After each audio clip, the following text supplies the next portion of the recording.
Tout de suite,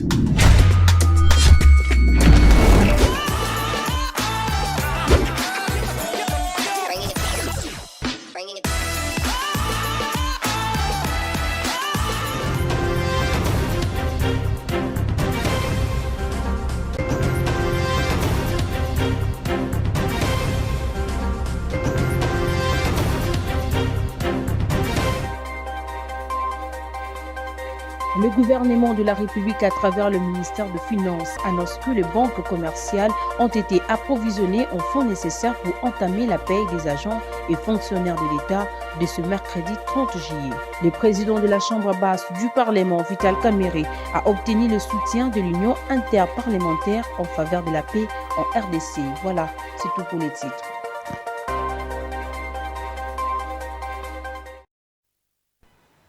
Vous informer, c'est notre devoir. Mesdames, Messieurs, bienvenue dans cette nouvelle session d'information à la INE au cours d'une réunion de haute importance conduite par le président ad intérim du comité de suivi de la paie. Le gouvernement de la République, à travers le ministère des Finances, a annoncé que les banques commerciales ont été approvisionnées en fonds commercial pour entamer la paie des agents et fonctionnaires de l'État de ce mercredi 30 juillet. Je vous laisse suivre le président ad intérim du comité de suivi de la paie dans cet extrait choisi pour vous. Pour les points concernant la paie du mois de juillet 2025, comme vous le savez, la paie du mois de juillet a connu un retard lié notamment au fait qu'il y avait beaucoup de mises à jour en fait à intégrer dans la partie liquidation, et cela a fait en sorte que tous les processus soient un peu, disons, fait, je dirais, décalés, suivant les calendriers initialement, disons, fait, arrêtés. Mais les instructions ont été assez claires venant des autorités de supervision, notamment son Excellence, messieurs les vice-premiers ministres en charge de la fonction publique, le Mineta, ministre du budget, et particulièrement son Excellence, monsieur le ministre des Finances, qui est dans la phase d'ordonnancement et du paiement.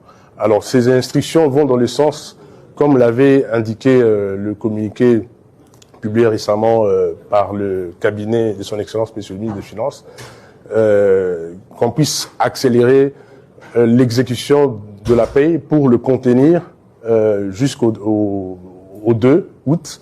Et aujourd'hui déjà, la mise à disposition de fonds a commencé et les instructions ont été données aux différents services, notamment qui préparent, je dirais, les listings et qui les transmet au niveau des banques pour qu'ils puissent appuyer sur l'accélérateur de telle sorte que les instructions qui ont été données par les autorités puissent être, disons, faites exécuter. Le gouvernement de la République réitère sa volonté d'organiser un forum de paix en vue de rétablir la situation normale à Yumbi et environ dans la province de Maïndombe. Suivez cet élément avec le vice-premier ministre en charge de l'Intérieur, Jacquemin Chabani. Alors, Yami Balé, na lingi na yebisabino que bozali préoccupation mounene pour le président de la République Félix Antoine Tshisekedi na gouvernement naïe. Na kanisi bolanda qui na compte rendu à Conseil des ministres il y a vendredi passé tolobaki que toko organisé ba forum de paix na province ya Kwango ya Kwilu pe ya Maïndombe.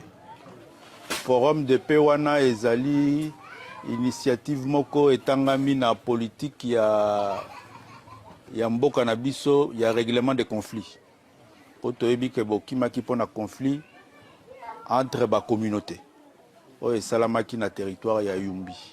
Alors na forum de paix oyo gouvernement na biso eko organiser ba jour ekoya awa na province ya Maïndombe eko vandisa ba leader politique, ba leader culturel, ba leader communautaire, ba leader religieux ya province na bino ya Maïndombe poto solola na bango makambo nyonso oyo ememaki biso na mobulu toluka ba solution tokoka kokende na ba résolution oyo kosalisa ba communauté ba vanda ndenge ba vanda depuis toujours. Alors une fois qu'on aura établi la résolution, et qu'on crée climat ya kimia, nakati ya mboka, nakati ya territoire ya Yumbi, ndeko favoriser bino pe bozonga. C'est vrai que tozali na système ya retour volontaire, mais ngana lingi na yebisa bino que mboka na bino, gouvernement na bino ezana besoin bino pe bozonga na mboka, mutu na mutu azonga na village na ye. En justice, la troisième audience du procès à charge de l'ancien ministre d'État de la Justice, Constant Moutamba, s'est tenue ce mercredi 30 juillet à la Cour des cassations. Au cours de l'audience, la Cour a rejeté le requête en inconstitutionnalité soulevée par les avocats du prévenu. Suivez les réactions des avocats de Constant Moutamba au micro de Ginel Pezo et Andy Tiban. Va soulever une question, il y a une constitutionnalité. Va constater que la disposition violée par les droits fondamentaux, il y a vu que tout dans l'état de droit, le juge a l'obligation de garantir le droit de l'homme.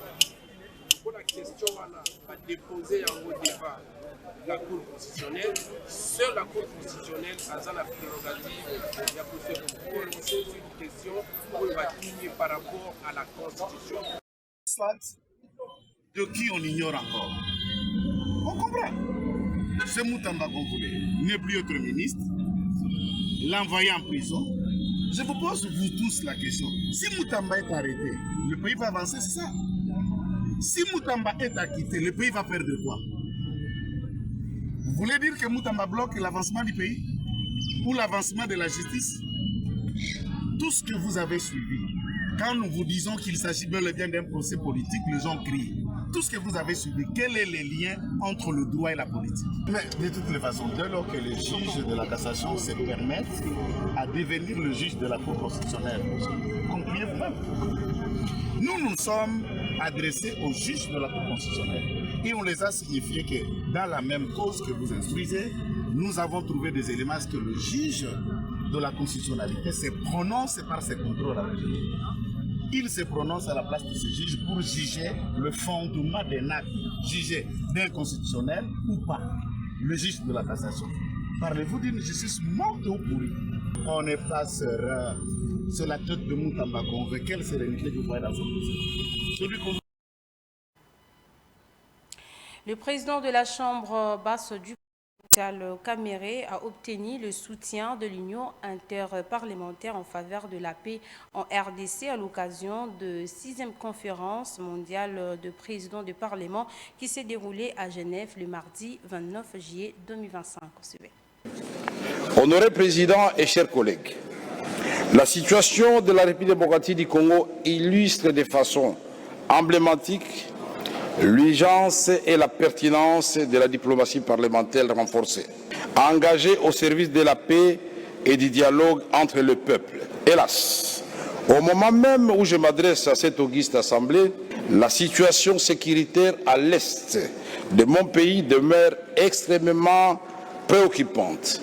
Des violations massives du droit international humanitaire y sont commises par différentes forces occupantes. C'est avec une profonde tristesse que je vous annonce que dans la nuit du samedi 26 au 27 juillet 2025, des groupes armés ont perpétré un massacre à Komanda, dans le territoire d'Irumu, en province d'Ituri, en ciblant des fidèles chrétiens réunis en prière dans une salle paroissiale.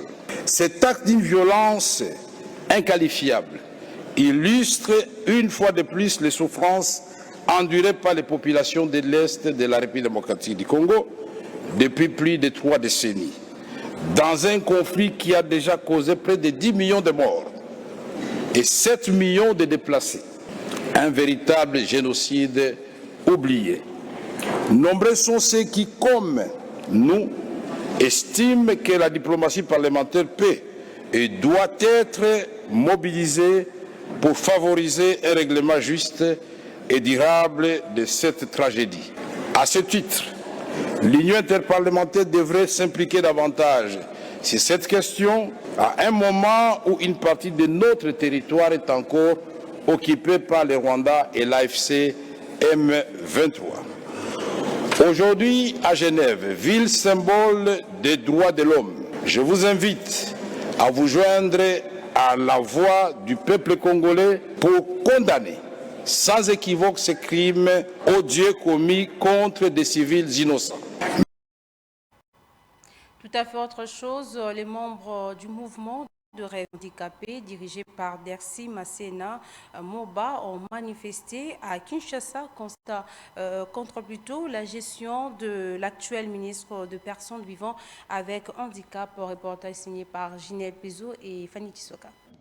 Parti du rond-point place des évolués dans la commune de la Gombe, les personnes vivant en situation de handicap ont marché pacifiquement jusqu'au palais de la Nation, avec comme objectif déposer un mémorandum adressé au président de la République, Félix Tshisekedi, pour demander une réorganisation du ministère en charge de personnes vivant avec handicap. Encadrée par la police, la marche s'est déroulée dans le calme. Les manifestants, en majorité de personnes en situation de handicap, dénoncent la gestion de l'actuel ministre qui juge paix à l'écoute de leurs préoccupations. La situation de la personne vivant avec handicap est vraiment très grave. La situation est confuse sur tous les plans. Donc, même les lois qui ont été édictées, la loi organique est méconnue par les personnes vivant avec handicap qui sont les concernées. Vous voyez. Alors, ce sont des choses graves. La mendicité ne cesse de nous quitter. Le chômage, on ne sait même pas le décrire. Donc, tout cela, nous sommes obligés, nous sommes venus pour pouvoir apporter cela auprès du chef de l'État. Parce que c'est lui qui a pensé à nous. Et il voudrait qu'il y ait une solution durable en ce qui concerne la vie de la personne vivant avec handicap. Parmi les collaborateurs et chefs de l'État, toyebisi bango te anka tolingi na biso lisute mama ministre obatila so Irene azonga lisusu ya bazo gouvernement sika en tout cas balongole batila muta dans souci ya bandika parce que mama Irene toyebisi toyebisi ba protocole ya chef de l'État te mama Irene jusque là na 600 sali en tout cas asali pour na bandika pe loro. Après une longue distance parcourue, les membres du mouvement de réveil de personnes vivant avec handicap ont atteint le palais de la Nation. Leur mémorandum a été remis au service de la présidence. Ils espèrent désormais que leur cri d'alarme sera entendu pour une gouvernance plus inclusive et respectueuse de leurs droits. Les Quinois ont réagi sur la interdisant la mendicité derrière le malade exposé dans les différentes rues de la capitale. Suivez les propos recueillis par Souleymane Kalunga.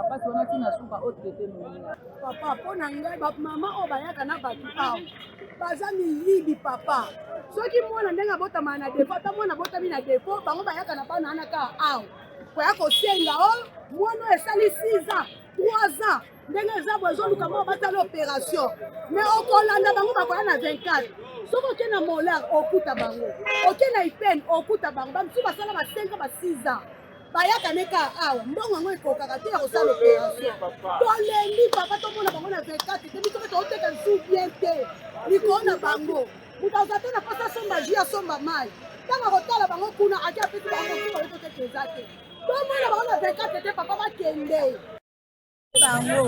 bango bakondi kaka bake na babanda kwa bato basi bato ya maladi bayena bango batie bango bakomi kosenga bambongo wana eza commerce na bango sikoyo biso bato tozoluka bakanga biso babengana biso bango bato bazosenga moye babengana bango eza te eza boye awa koteka nde eza lisusu mpona nini mpona bango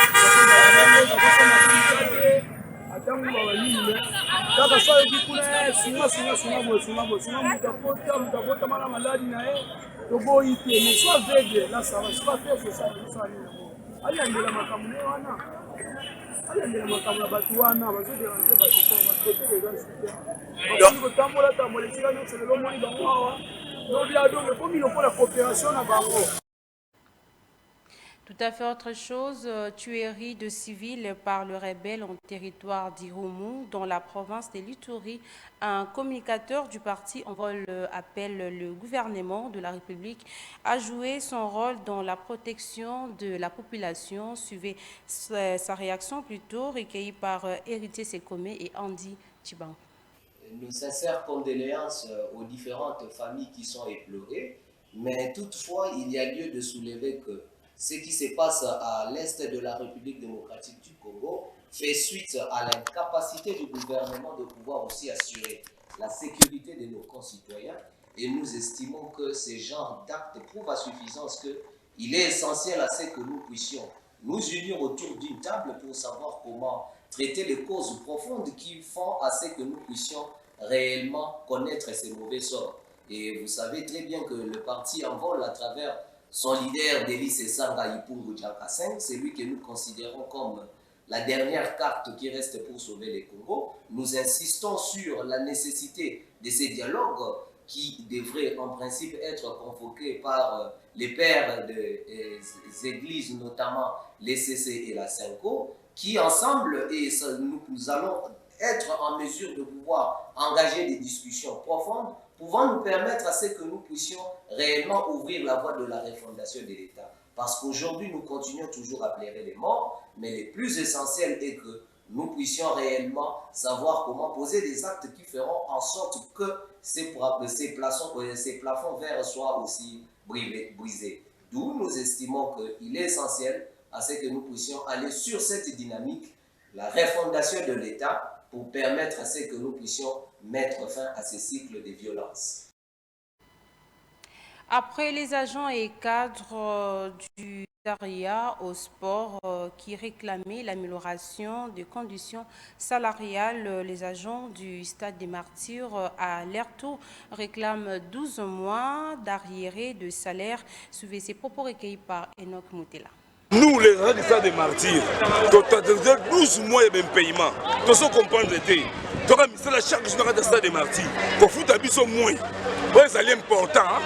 Tu m'as piné, tu as réclamé 12 mois à biso. Comme le ministre Kaboulo, le ministre Didier Bidimbu. Bangomi balé, bangomi na biso 12 mois. Après ça biso mbongo na biso. Neto sisi to lo so mun ba poto to lo ba poto sikoyo. Papa ba lo ba poto. To lo ba poto. Trop c'est trop. Nous sommes des souffrants. Un parent, na singai moi ça tu n'auras moi un bébé il y a 7 mois. Pour la fuite à Magaté, les gens n'andaku, la remise souffrant. Quel temps de vie? 12 mois yango. T'as la regarde-moi ici. 12 mois. Un paiement va foutre en réalité. Irresponsable. 12 mois, mais toi, tu es bateau juste. Oh, ministre Andeni Baotila, 12 mois impayé. Et là, mon côté, tu souffriras fort. Tu es habité au juste, tu es andéréni. Tu es vivre andéréni. Mais c'est de quoi tu as un bon. Et tu es un coach en bon. Tu es un bon. Tu es un coach en bon. Tu es un coach en bon. Tu es un coach en bon. Tu es un bon. Tu es un bon. Tu es un bon. Tu es un bon. 12 mois impayé. On a la vie fort. Tu es un bon. Tu es un bon. Mais comment il aura ça? En sport, championnat d'Afrique des Nations, 8e édition, qu'est-ce qu'il faut attendre de l'effectif de l'entraîneur Otis Ngoma lors de cette campagne africaine? Tentative de réponse dans cet élément signé par Jerry Romeo-Mwamba. À 3 jours du début du championnat d'Afrique des Nations CHAN, les léopards A-Prime de la République démocratique du Congo semblent prêts pour remporter leur 3e sacre pour 2 facteurs principaux. D'abord, les niveaux très élevés de la dernière saison sportive 2024-2025 de la Ligue 1 d'où sont issus tous les joueurs convoqués, mais aussi leurs potentiels intrinsèques qui ont été prouvés le mardi 29 juillet dernier en amical contre le FC Djama du Soudan du Sud où ils se sont imposés 3-1. Si en 2009, lors de son tout premier sacre, en Côte d'Ivoire, l'ossature congolaise a compté à 80% sur les joueurs du TP Mazembe, mené par la légende Trésor Poutumabi, aux côtés de Lofo Bongeli, capitaine tout fait tout femme de l'SV Club, avec une défense conduite par les défenseurs du DSMP Gladys Bokessi. En 2016, Joël Timoa Kimpela, Jonathan Bolingi Pangui, Héritier Luvumbundinga et Meshek Elia formaient là la colonne vertébrale de cette équipe qui a décroché le 2e sacre au Rwanda. Pour cette 8e édition qui se déroulera conjointement au Kenya, en Ouganda et en Tanzanie, d'aucuns pensent que les gardiens sont bons et Ozen Dombe est pressenti comme porteur de la défense, rassure grâce à ses performances XXL à la dernière Champions League africaine avec Manié Maignan. Avec un trajet où l'on retrouve des noms comme Linda Ntang et les Aigles du Congo, mais un passeur de la dernière saison, l'expérimenté Mika Miché de l'épopée 2016, surtout du génie Diakana Marzouk, plébiscité à 8 reprises homme du match au cours de la dernière saison sportive avec les DSMP. C'est clair, les adversaires auront du fil à retordre. Enfin, la justesse devant le but d'Orso Mwaku, meilleur buteur du dernier championnat, et aussi le côté athlétique de Jephté Kitambala, qui à lui seul capable de fixer 2 voire 3 défenseurs, démontre à suffisance que l'attaque sera prolifique et que de l'ensemble l'équipe a du répondant à tous les niveaux, même sur les bancs de touche. La grande question reste à savoir si Otis Ngoma, coach de cette équipe, trouvera un fond de jeu approprié pour faire briller tous ces talents qui regardent l'équipe, car le foot est avant tout un jeu collectif, et ces derniers dépendent du système de jeu. Toutefois, bonne chance aux fauves congolais. Nous sommes arrivés à la fin de cette édition du journal. Place à présent au rappel des principaux titres. Vous avez suivi dans ce journal, le gouvernement de la République à travers le ministère de Finances annonce que les banques commerciales ont été approvisionnées en fonds nécessaires pour entamer la paie des agents et fonctionnaires de l'État de ce mercredi 30 juillet. Le président de la Chambre basse du Parlement, Vital Kamerhe, a obtenu le soutien de l'Union interparlementaire en faveur de la paix en RDC. Voilà, ça n'est complètement fini pour cette édition du journal. Merci à vous de nous avoir suivis. Au revoir.